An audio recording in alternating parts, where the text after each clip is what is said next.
दोस्तों, मेरा नाम है नीलेश मिश्रा।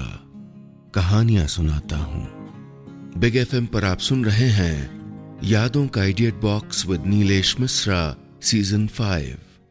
कहानियां जिनमें आप मिलते हैं खुद से। और हमारी जो राइटर्स की जबरदस्त मंडली है, इसकी लिखी कहानियां पहली बार अंग्रेजी में छपकर आ चुकी हैं स्टोरी वाला नाम की एक किताब में। इस किताब को पढ़िएगा और हमसे एक नया रिश्ता कायम करिएगा। चलिए आगे बढ़ाता हूं कहानी। इस कहानी में अब तक आपने सुना क्रिकेट की ट्रेनिंग ले रही रिद्धिमा मिश्रा को अपने कोच नील जोशी से प्यार हो गया है, लेकिन जिसे वो नील समझकर रातों रात मैसेज करती है वो कोई और है। जब नील से वो आमने सामने प्यार का इजहार करती है तो नील खामोश रहता है। रिद्धिमा का दिल टूट जाता है और फिर अचानक वो अजनबी जिसे वो मैसेज पर प्यार का इजहार कर रही थी, वो रिद्धिमा से आई लव यू बोल देता है। अब आगे।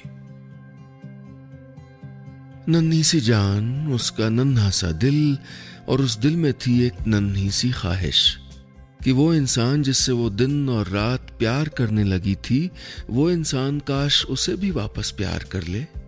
लेकिन एक नन्हे से दिन में वो अधूरी प्रेम कहानी थोड़ी और अधूरी हो गई थी, थोड़ी और पेचीदा।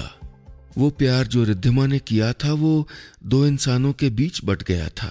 उनमें से एक इंसान ने रिद्धिमा के प्यार के इजहार के सामने खामोशी की एक दीवार चुनकर एक पल में उसे ठुकरा दिया था, और दूसरा इंसान जिसका वो अब तक नाम भी नहीं जानती थी, उसने आकर वो 3 शब्द उसके चैट बॉक्स के छोटे से कमरे में आकर कह दिए थे जिन्हें पढ़ने का वो हर बार इंतजार करती थी जब भी ऊपर लिखा आता था नील इज टाइपिंग।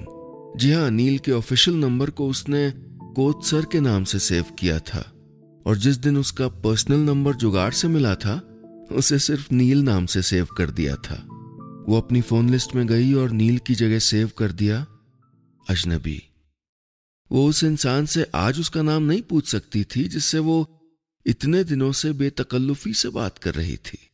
उसको क्या लगता, बिना नाम जाने एक अनजान आदमी से ऐसे खुल रही है। ये कैसी लड़की थी आखिर? क्या रिद्धिमा उसे ब्लॉक कर दे? लेकिन क्यों? उसने रिद्धिमा का क्या बिगाड़ा था? कभी कोई गलत बात नहीं की, कभी कोई सीमा नहीं लांघी, कभी फ्लर्ट नहीं किया, और आज वही इंसान जिसके ब्लू टिक का इंतजार नील जोशी समझकर रिद्धिमा रात रात किया करती थी, वो खुद रिद्धिमा के ब्लू टिक को देखकर बेसब्री से उसके जवाब का इंतजार कर रहा था। वो फिर टाइप करने लगा, तुमने जवाब नहीं दिया। आई एम सॉरी, शायद मैं अपनी लिमिट क्रॉस कर गया। मुझे ऐसे नहीं कहना चाहिए था। I am sorry. रिद्धिमा अब भी बहुत देर तक उन शब्दों को देखती रही बिना कुछ कहे। मुझे नहीं मालूम है कि इसके बाद तुम मुझसे बात करना चाहोगी या नहीं। प्यार का इजहार करना और फिर ठुकरा दिया जाना, ये कैसे होता है और कैसा होता है ये मैं जानता हूं। मैं तुम्हें अब परेशान नहीं करूंगा। तुम अगर मुझसे जुड़ी रहना चाहोगी तो इंतजार करूंगा।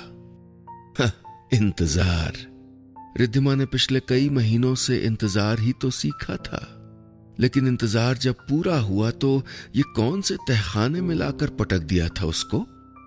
रिद्धिमा ने फोन उठाया। वो शायद अजनबी से कुछ कहना चाहती थी, लेकिन वो ऑफलाइन हो चुका था। एक ही दिन में क्या 2 रिश्ते टूट गए थे? कहानी आपको कैसी लग रही है? और हाँ, रोज ऐसी ही रोचक कहानियां सुनने के लिए रेडियो पर मिलते हैं ना। सुनिए यादों का idiot box with Nilesh Mishra season 5 big FM पर।